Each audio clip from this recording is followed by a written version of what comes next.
TPCC सदर रेवंत रेड्डी ने party MP उत्तम कुमार रेड्डी और दीगर कायदीन के साथ दिल्ली में इलेक्शन कमीशन ऑफ इंडिया के अहदेदारों से मुलाकात की और इलेक्शन नोटिफिकेशन के दिनों में रायतू बंधु फंड्स की तकसीम को रोकने के लिए मदाखलत की दरखास्त की। बाद मीडिया से बात करते हुए उत्तम कुमार रेड्डी ने कहा कि कांग्रेस पार्टी ने रायतू बंधु स्कीम के फंड्स 2 नवंबर से पहले या फिर इलेक्शन यानी पोलिंग के बाद जारी करने का मुतालबा किया, जबकि दूसरी फलाही स्कीमें जैसे पेंशन और दीगर को मामूल के मुताबिक चलती रहने के लिए अपील की।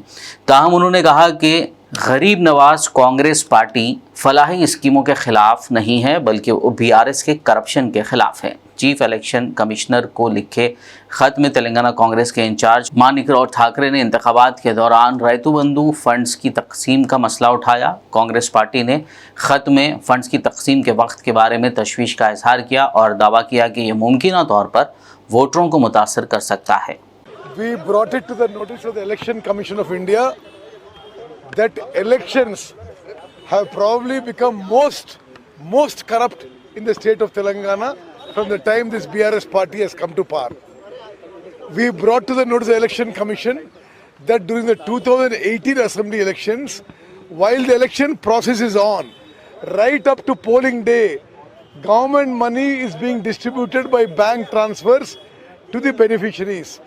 We have appealed to the Election Commission that other than pensions and such like humanitarian assistance, from notification day till polling day, to stop the disbursement of cash benefits from notification day to polling day, which is about 27 days. Either do it before or do it after, because this is what the government of Telangana, the present BRS party, has been doing. Election code of conduct के निफाज के चलते रायतू बंधु scheme के funds की इजराई में election commission को मदाखलत करने कांग्रेस के मुतालबे पर बीआरएस कारगुजार सदर और रियासती वजीर केटीआर ने सख्त रद्द-ए-अमल जाहिर करते हुए कांग्रेस को किसान मुखालिफ करार दिया। केटीआर ने कहा कि अगर कांग्रेस को मौका दिया गया तो वो पीने के साफ पानी और 24 घंटे बिजली की फरहमी को रोकने पर भी गौर कर सकती है, क्योंकि ये स्कीमें भी उन्हें चीफ मिनिस्टर के चंद्रशेखर राव की याद दिलाती हैं। इस ज़िमन में सोशल मीडिया प्लेटफॉर्म एक्स पर किए गए ट्वीट पर केटीआर ने खबरदार किया कि कांग्रेस को इलेक्शन कमीशन को खत लिखने के नताइज का सामना करना पड़ेगा, जिसका मकसद रायतू बंधु में खलल डालना है। केटीआर ने तेलंगाना के अवाम पर जोर दिया कि वो रायतू बंधु स्कीम में कांग्रेस की मदाखलत के खिलाफ उठ खड़े हों। सीएलपी लीडर भट्टी विक्रमार्का ने बीआरएस पर अवाम को गुमराह करने का इल्ज़ाम लगाया। उन्होंने कहा कि कांग्रेस फलाई स्कीम के खिलाफ नहीं है बल्कि उन स्कीमात के फंड्स को नवंबर 2 से पहले या फिर पोलिंग के दिन के बाद जारी करने का मुतालबा कर रही है। कांग्रेस पार्टी ने इलेक्शन कमीशन को अपने खदशात से आगाह किया है। बीआरएस कायदीन इसके बरक्स बयानात देते हुए अवाम को गुमराह कर रहे हैं।